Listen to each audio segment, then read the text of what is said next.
વડાપ્રધાન નરેન્દ્ર મોદીની સરકાર ગુજરાતમાં આવી એ પછી ગુજરાતનો જે ખેડૂત છે વર્ષની અંદર 3 પાક લેતો થઈ ગયો છે। સાચું ને હર્ષભાઈ? આ વાત તમને પણ યાદ હશે, પણ આજે તમને એ પણ યાદ કરાવવું છે કે વર્ષની અંદર 3 પાક જ્યારે ખેડૂત લે છે પણ તમે પૂરતા ભાવ એમને આપો છો? ખેર એ બધું તો છોડો, વાત તમને એ પણ કરવી છે કે જ્યારે આ માવઠું વરસે છે ત્યારે વર્ષની અંદર લીધેલા 3 પાકમાંથી એક પાક પણ હાથમાં નથી આવતો।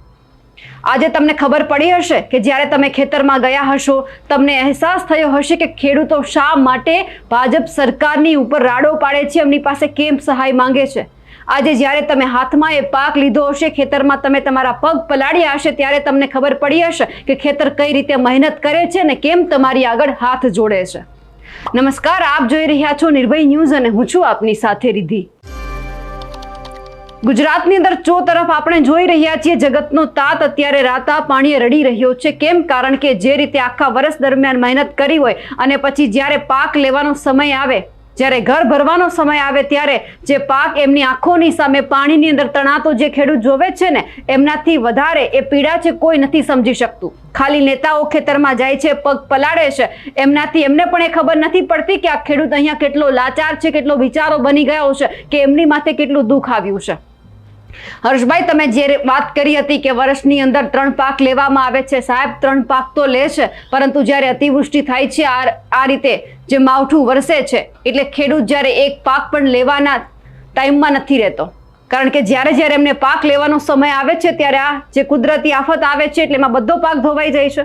કદાચ આજે તમને થોડો ઘણો અહેસાસ થયો હશે કે ખેડૂતની માથે અત્યારે શું વીતી રહી છે, કેવી રીતે લેતો હશે, તમને આજે ખબર પડી ગઈ ને કે 3 પાકની તમે જે વાત કરી હતી, આજે તમને અહેસાસ પણ થયો હશે કે કેવી રીતે મહેનત આ ખેડૂત કરે છે, મહેનત કરી અને પાક લેવામાં આવે છે, અને જ્યારે આ પાક નિષ્ફળ જાય છે એમની પીડા તમને આજે કદાચ અહેસાસ એ પીડાનો થયો હશે કે ખેડૂત ખોટો નથી, આપણે ખાલી નેતાઓ બોલીએ છીએ ત્યાં બધું પૂરું થઈ જાય છે, પણ જેમના ઉપર વીતી છે એમને ખબર પડે છે કે આખા વર્ષની મહેનત કઈ રીતે પાણીમાં ધોવાય છે।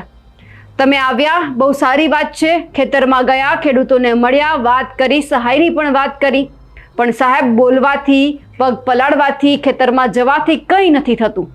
એક વખત તમારે ખેડૂતોને એ આશ્વાસન આપવું પડશે કે જો આ મહિનાની અંદર વરસાદ આવ્યો તો આ જ મહિનાની અંદર સર્વે થશે, અને કદાચ તમે જો એટલી મહેનત કરશો તો આવતા મહિને એમને સર્વે દ્વારા પૈસા પણ મળી જશે, સહાય પણ મળી જશે। પણ એવું આપણા ગુજરાતમાં થતું નથી।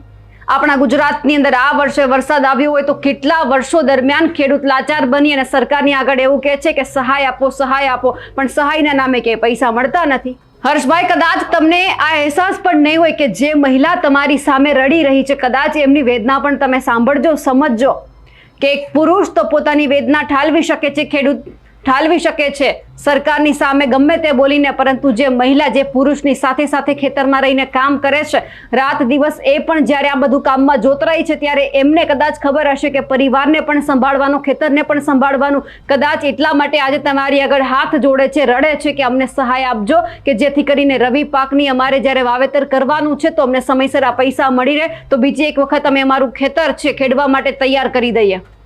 હર્ષભાઈ, જ્યારે ખેતરમાં ગયા જ છો, પગ પલાળ્યા છે, એની સાથે સાથે ખેડૂતની વેદના પણ સમજજો, એમને આશ્વાસન પાક્કું આપીને આપજો કે સર્વે અમે ઝડપથી કરી લઈશું, નહીતર પછી જે આ ખેડૂત છે વર્ષ દરમિયાન એ કોઈ પાક નહીં લે તો પછી આપણને બધાને મુશ્કેલી થવાની છે। અત્યારે તો તમે કહી દીધું એમ 3 પાક લે છે, પરંતુ જો એક પણ પાક નહીં લે તો આપણા કોઈની થાળી સુધી અનાજ નથી આવવાનું। સૌથી પહેલા તો હર્ષ સંઘવીને પણ સાંભળીએ કે તેમણે શું કહ્યું છે, અને એમની સાથે જે મહિલા જે હર્ષ સંઘવીની સામે રડી પડી છે, જે વિનંતી કરી રહી છે, તે પણ સાંભળીએ।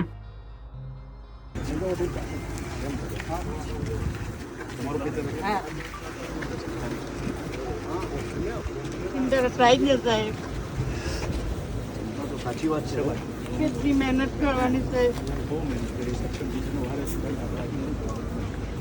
જે દિવસનો વરસાદ રાખ્યા છે ઉનકે તો મારે ટ્રેક્ટર મારે મજૂર કરવાના એકલા મજૂર નથી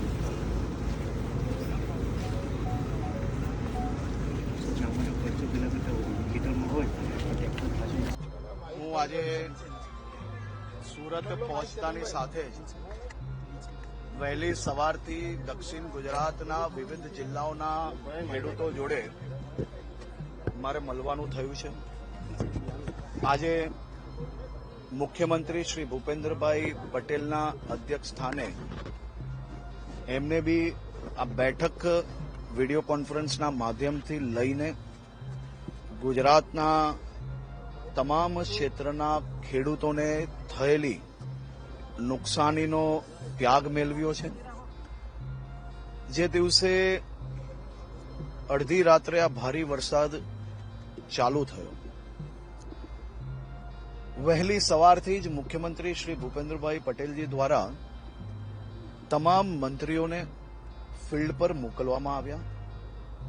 તમામ વિભાગોને એમને ત્યારે જ સૂચના આપી કે વધુમાં વધુ ખેડૂતોની સાથે રહીને કઈ રીતે મદદગાર થઈ શકાય તે દિશામાં કામગીરી ચાલુ કરી લેવી. હજી તો વરસાદ બંધ બી નહીં થયો તે પહેલા આખું તંત્ર, સૌ મંત્રીઓ એ તમામ ખેડૂતોના સહયોગમાં સાથે ઉભા રહીને કામગીરીની શરૂઆત થઈ ગઈ છે. મુખ્યમંત્રીશ્રીએ આજે બી તમામ વિભાગને કહ્યું છે કે તમામ લોકોનો સંપર્ક કરીને ઝડપથી તમામ ક્ષેત્રમાં ખેડૂતોને થયેલી નુકસાનીનો આંકડો તૈયાર કરીને આવનારા દિવસોમાં ઝડપથી તેમની સાથે કઈ રીતે સરકાર ઉભી રહી શકે તે દિશામાં રાત દિવસ એક કરીને કામ કરો અને વધુમાં વધુ મદદ પહોંચાડવાની ભાવનાથી મુખ્યમંત્રીશ્રીએ, જો ભૂતકાળનું તમે જોશો તો ગુજરાતમાં જ્યારે જ્યારે ખેડૂતોને કોઈ બી આફત આવી તો ભૂપેન્દ્રભાઈ પટેલજી દ્વારા એમના હિતમાં નિર્ણય લેવાયો છે અને આ વખતે બી તેમની સાથે, તેમના સહયોગમાં, તેમના હિતમાં નિર્ણય લેવાશે. આભાર.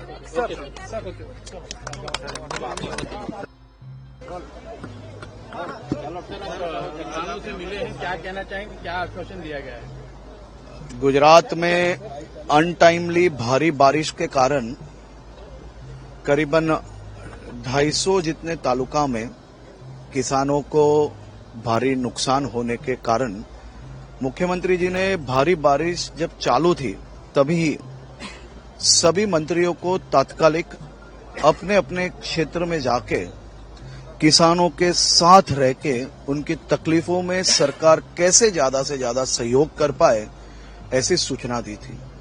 पिछले दिन से हर रोज हर सेक्टर्स के किसानों को क्या नुकसान हुआ है, कितना उनका पाक जो निष्फल हुआ है उसकी माहिती वो स्वयं ले रहे हैं. आज भी सुबह मुख्यमंत्री जी ने वीडियो कॉन्फ्रेंस के माध्यम से सभी डिस्ट्रिक्ट के आंकड़े एवं ज्यादा से ज्यादा लोगों को सहयोग किस प्रकार से पहुंचा पाए उसके बारे में बैठक ली थी और सभी अधिकारी एवं मंत्रियों को सूचना दी गई है कि ज्यादा से ज्यादा लोगों को, ज्यादा से ज्यादा अपने किसानों को उनके साथ खड़े रह के उनको मदद पहुंचानी है. उनके दुख में ये दुख हमारा दुख है. ये सभी किसानों के साथ पूरी भारतीय जनता पार्टी की सरकार खड़ी है और सबको ज्यादा से ज्यादा मदद कैसे पहुंचाई जाए वही दिशा में काम चल रहा है. सर, आपने आश्वासन दिया है किसानों को और किसान काफी उससे उत्साहित भी है. देखिए, ये हमारे भाई हैं. गुजरात एक परिवार है. ये दुख के समय में उनके साथ खड़ा रहना ये हमारी जिम्मेदारी है. और खास तौर पे मैंने जो कहा है, यहाँ पे जो सिंचाई मतलब पानी की जो नहर है जहां से कैनल से पानी आता है, वो कैनल का रिपेयरिंग का टाइम जो आने वाले 3 महीने में होने वाला था, क्योंकि ये साल किसानों को नुकसान हुआ है. ये बारिश की जो सीजन का जो उनका जो क्रॉप है वो ऑलरेडी फेल हुआ है, तो ये नेक्स्ट सीजन में काम कर पाए उसके लिए ये रिपेयरिंग का जो काम है वो आने वाले साल में मतलब अगले साल में कैसे किया जाए उसके लिए मुख्यमंत्री जी को मैं अपील करूंगा. और मुझे पूरा विश्वास है कि किसानों के साथ हर हमेशा खड़े रहने वाली ये सरकार ये भी निर्णय उनके हित में करेगी. તમારી પાસે જે આશા હતી એ તમે પરિપૂર્ણ તો કરી છે. તમે રહી રહીને ખેતરમાં ગયા તો છો, ખેડૂતોને મળ્યા તો છો. બસ આ જ રીતે ખેડૂતોની સાથે ઊભા રહેજો, કારણ કે તમારી સરકારના ઘણા બધા નેતાઓ એવું કહીને ગયા છે કે અમે ખેડૂતની સાથે ઊભા છીએ. ખાલી સાથે ઊભું રહેવાથી કંઈ નથી થતું. તમારે એમનો હાથ પકડવો પડે છે. જ્યાં જ્યાં અમને જે વસ્તુ ખૂટે છે સમયસર તમારે આપવી પડે છે. અને એમાં સૌથી પહેલા આવે છે સર્વે અને પછી સહાય. જો તમે આ બધું નહીં આપો તો પછી જ્યારે ખેડૂત તમારા બધાથી મોઢું ફેરવી લેશે તો તકલીફ તમને બહુ ઘણી પડશે. અમારા અહેવાલને લઈને આપનું શું માનવું છે કમેન્ટ કરીને ચોક્કસથી જણાવજો. સાથે જ અમારી નિર્ભય ન્યૂઝ ચેનલને લાઇક, શેર અને સબસ્ક્રાઇબ કરવાનું ભૂલશો નહીં. નમસ્કાર.